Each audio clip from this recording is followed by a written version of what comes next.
and CEO is stepping down from his position. Kevin Corbett's led NJ Transit for 7 years and is leaving his post for a job in academia. He was first nominated by Governor Murphy in 2018 to serve as NJ Transit's executive director. Corbett's resignation will take effect January 15th. An announcement on who will replace him is expected soon. Governor Hochul proposing New York State's first ever inflation refund. It would deliver about $3 billion in direct payments to around 8.6 million New York taxpayers next year. Single taxpayers who make up to $150,000 a year would get $300. Joint tax filers making up to $300,000 per year would get $500. Hochul says her proposal addresses inflation. And yet, ever since COVID, it seems like the prices of everything keep going up and up and up. Every trip to the grocery store is more challenging, more frightening than the last. If passed by the state legislature, New Yorkers will see the payments starting fall 2025. Well, a driver taking a wild ride in Long Island. MTA police arresting a Brooklyn man accused of driving his SUV onto the Long Island Railroad tracks near the Elmont UBS station and then drove half a mile east on the tracks. It happened Sunday evening around 5. Police say the SUV came to a stop between the Belrose and Floral Park stations when its tires were badly damaged and caught on fire. Service was suspended or delayed on several lines while police investigated. Look at that video right there. Picture, rather. The driver was charged with 3 offenses, including a DWI. Well, the Environmental Protection Agency banning 2 cleaning chemicals because of potential health risks. The government agency said 2 solvents known as PERC and TCE are linked to various cancers and other illnesses. PERC is used in dry cleaning and automotive care products, while TCE is used in cleaners, spot removers, lubricants, and glue. Both are known to cause liver cancer, kidney cancer, and non-Hodgkin's lymphoma. Well, New York City is officially lifting its ban on open flames and fireworks. Recent rainfall has eased the drought conditions. However, the city is still under a drought watch. Mayor Adams reminding New Yorkers today of the ways that they can conserve water, like shorter showers, mindful flushing, and fixing leaks. All right, let's talk about the weather now. And if you're not a fan of the rain, you're going to have a rough couple of days. Yeah, it's not all day tomorrow, though, right, Nick? That's correct. In fact, tomorrow we're probably not going to see a lot of rain at all until very late in the day when there'll be some showers moving in. It's later tomorrow night and Wednesday when we're going to get the soaking once again. Tonight it's just clouds out there, and the temperatures haven't moved much. We're in the lower 50s earlier. We're now mid-upper 40s across Long Island to Midtown at 49, and temperature hasn't budged at all. Poughkeepsie, Sussex, Scranton, they've all been in that 42, 43 degree range. A little cooler at Belmar right now. And again, the wind more southerly. It's going to try to come around to the northwest, but very light at about 5 miles per hour, but it's coming back out of the east again as we head into tomorrow. All right, so the earlier rain, you see it was on top of us, and then as quickly has moved along out to the east. So that's gone. And the wide view shows, again, there's not much happening off to our west, but there's moisture to the south, and this disturbance coming in from the middle part of the country will eventually be our big problem here on Wednesday. Overnight clouds, areas of fog, maybe a little spotty drizzle here and there, but really just the clouds and fog, and that will stick around into tomorrow morning. Now notice we get to late in the day, here comes some showers, and as we get into later tomorrow night, here comes some more organized rain. That's going to last into Wednesday morning's commute. Here's the 8 a.m. time step, but watch as we get into the afternoon. A line of heavy rain, that could be thunderstorms too as they move on through, and the potential for some strong wind as well, with, again, temperatures dropping off pretty big at the end of the week, be kind of windy at that point as well. And we're looking, as far as the rainfall is concerned here, anywhere from about 1.5 inches to about 2 inches of rain. This will be, again, predominantly happening on Wednesday, and wind gusts may start getting up over 50 miles per hour. We do have a high wind watch already in effect for eastern Suffolk County all on Wednesday. That may spread to more parts of the area. Steve and Natasha, back to you. All right, Nick, thank you. Well, baseball's balance of power just shifted big time here in the city. That's right. The details on the Mets' historic signing of Juan Soto and what this means for Big Apple bragging rights moving forward. And another reason not to feel guilty for having that morning cup of coffee. It could help you live longer. I'm gonna live forever. Fox News is streaming on the free Fox Local app. Download on your phone or TV. All right, the Mets have often been considered second-class citizens in New York City when it came to the Yankees until now. That's right. The Amazons jumping out of their shadow in a big way, signing free agent Juan Soto away from the Yankees and making him the highest-paid athlete in baseball history. Tina Cervasio has more on the blockbuster deal. Soto drives the ball down the left field line, towards the corner. It's gone! He is a generational talent, and now he is part of an historical contract as four-time All-Star 2019 World Series champion Juan Soto is signing with the New York Mets. This is the Mets essentially announcing to the baseball world, we are not going to stop at anything to win a title. And Steve Cohen has realized that this isn't as simple as just throwing a bunch of money around. You have to create a culture, create an organization that people want to come to. He has now proven that he's achieved that because Juan Soto wanted to come to the Mets, not just because of the money, although that obviously is a huge, huge factor, but because he believes in this vision of the Mets being a perennially competitive team. The Mets' offer of 15 years, $765 million is the largest deal in sports history. But why else would Soto leave the 27-time World Series champion Yankees? This is an ownership group that you can expect to be in place for a long time to come. And Carlos Mendoza, who is among the younger managers in the game, looks really good. You can expect him to be here for a long time to come. While former Yankees teammate and 2024 American League MVP Aaron Judge said he would give Soto his space while making his decision, the runner-up in the National League MVP, Mets shortstop Francisco Lindor, went to work. Francisco Lindor signed here long-term because he too wanted to win. The Mets gave him that opportunity to chase it. Now, what better way to give yourself a shot at winning a World Series than to bring on Juan Soto aboard? And just because Soto is moving to Queens, it doesn't mean All-Star Pete Alonso is moving out. He's got protection in the lineup already with Lindor, Mark Vientos, Brandon Nimmo. Maybe the Mets bring Pete Alonso back on top of all that. So it's a pretty nice place for Juan Soto to be. Again, this is a historic type of player. Juan Soto and the Mets visit Yankee Stadium May 16th through the 18th. Tina Cervasio, Fox 5 News. That's the hot ticket of the spring. Major. That's going to be amazing. All right. Here's to that morning cup of joe. New data suggests drinking coffee may help you live longer. Researchers in Portugal analyzed dozens of scientific studies that looked at the impact of coffee on health and aging. They found 2 to 3 cups a day may add almost 2 years on average to life expectancy and may help reduce the risk of cancer, cognitive decline, and other chronic conditions. I know that's good news for me, my mom, everyone who drinks coffee. Yep, indeed. Ditto. Love it. All right. Well, with Christmas quickly approaching, getting the perfect tree could be a little more difficult this year. Recent drought conditions have hit tree farms across the Northeast pretty hard. But as our Jody Goldberg shows us, one Long Island farm was more than prepared for the dry conditions and is selling trees that should last you through the holidays and beyond. Hugs and heartache as hundreds held back tears as they remembered Omer Nutra, the fallen Israel Defense Forces soldier from Long Island. We'll try to find the right story. Yeah. There you go. Well, it is the most wonderful time of the year. All right, until your packages get stolen, at least what you can do to keep porch pirates at bay this holiday season. And are you ready for yet another word of the year? Every dictionary has to have its say. Well, tonight it's Merriam-Webster's turn, and let's just say it's polarizing. Fox 5.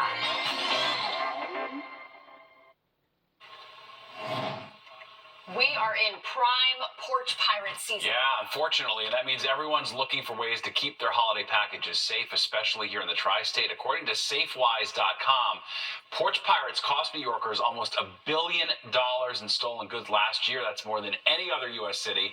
And 56% of New Yorkers say they're worried about package thefts. Fox 5's Duarte Geraldino has some news you can use.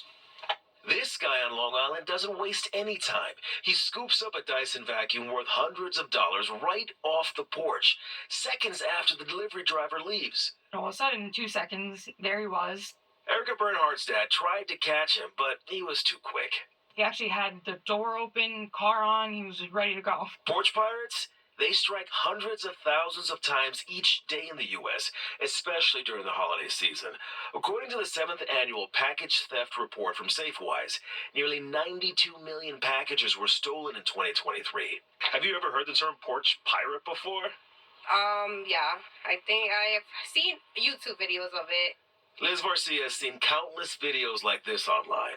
Crazy. It's crazy. It is crazy. I don't understand, but that's apparently someone's job nowadays. According to Safewise, the New York metro area, including Nassau County where Liz lives, has the highest rate of package theft in the country. Nearly 6 in 10 households were targeted last year, and that's whether they lived in apartments or houses. We're seeing an increase of about 32% of packages being stolen off the front porch.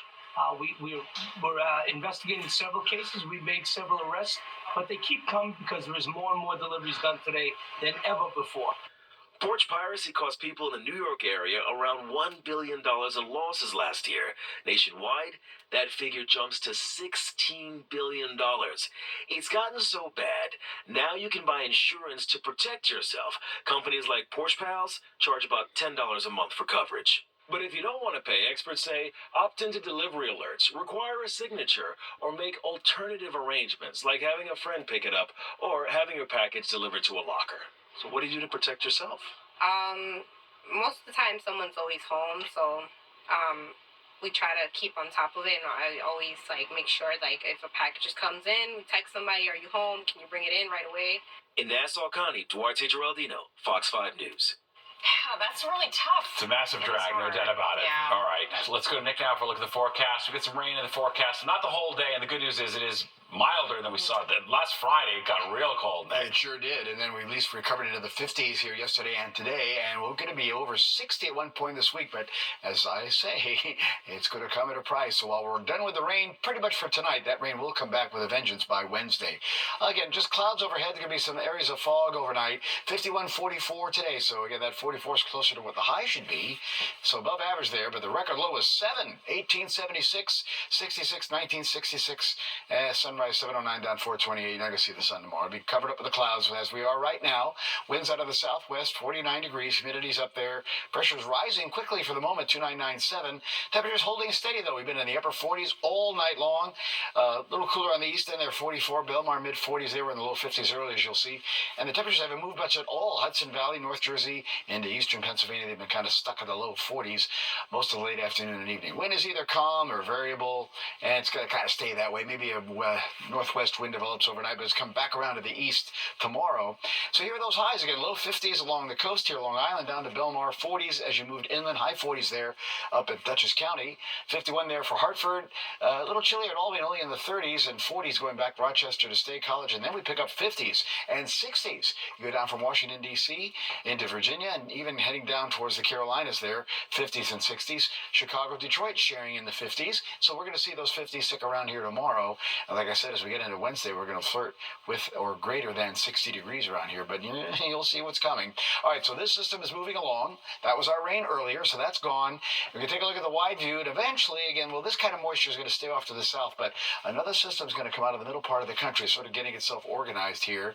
And as it does and starts coming our way, that's going to bring our next chance of rain. And you're going to see that here in our Futurecast, which shows overnight lows really not moving that much here. Temperatures will go back down to the mid-40s in the city, low 40s along the island, along the coast there. And same deal pretty much Hudson Valley, close to about 40 really in those cooler northern western suburbs. Clouds, fog to start tomorrow.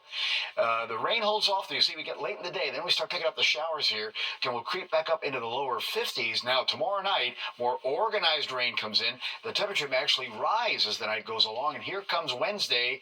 Good soaking rain here as temperatures get up to and over 60 degrees in parts of the area. But as we get to later in the afternoon, it's going to be a line of heavier rain. There could be potential thunderstorms rolling on through here as that cold front barrels down. And then we turn sharply colder and windy as we head on into Thursday. And speaking of wind, look at the wind gusts. This is for Wednesday, particularly out east, gusting to 55. There's going to be big problems there. We're going to have windy conditions really for all of the area, and that's going to last on into Thursday. Already a high wind watch up for eastern Suffolk County for Wednesday. All right, go to 45 in the city tonight. Areas of fog, and the rain pretty much done.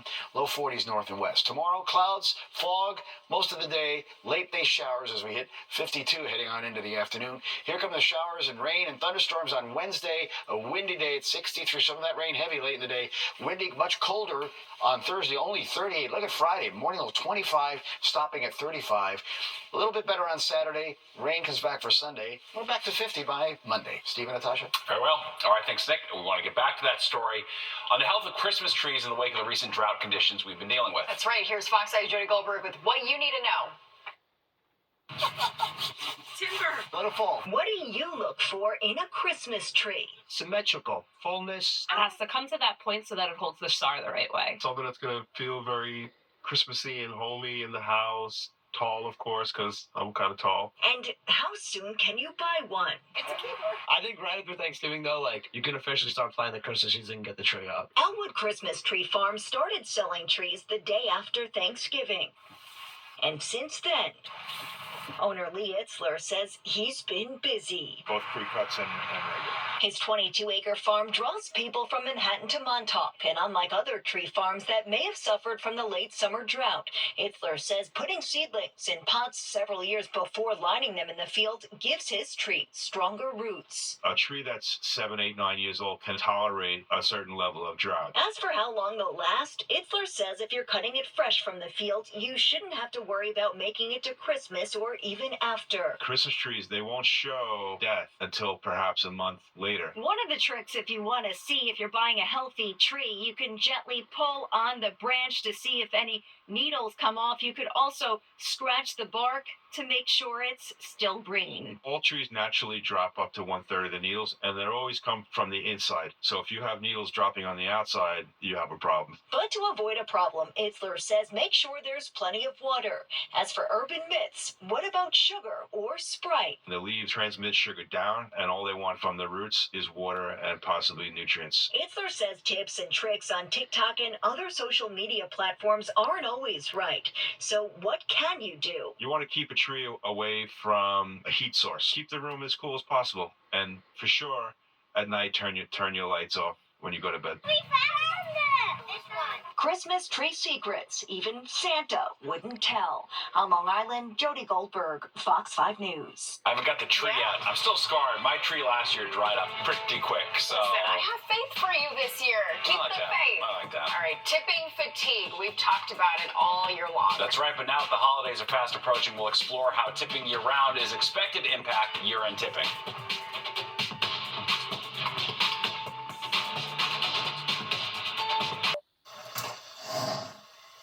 A new report says Americans still believe this is the season for tipping. According to Bankrate.com, more Americans plan on giving out holiday tips to service workers like hairstylists, housekeepers, and mail carriers, but most people won't be giving more. The median tip amounts will remain flat compared to last year. Most of the tippers surveyed say the reason behind their generosity is just to say thank you.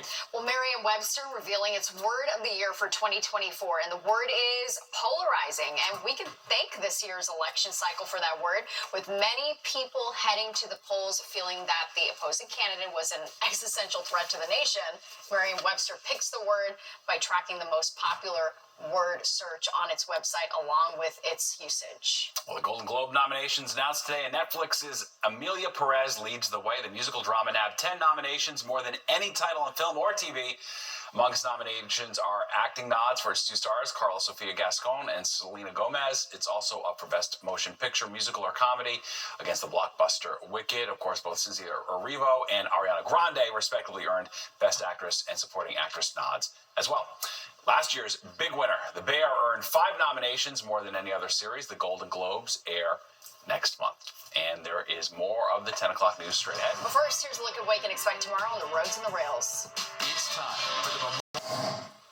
All right, what next for Taylor Swift? The superstar performed the final show of the Eras Tour in Vancouver last night. Over the last 21 months, she thrilled fans at 149 shows on 5 continents. The gross record-breaking, staggering, according to Polestar, the Eras Tour pulled in $2.2 billion. She gave back nearly like $200 million to her staff and everybody else. Wild. And don't go anywhere. An all-new Good Night New York with Crystal Young and Ryan Christopher is next at 11 o'clock, and you do not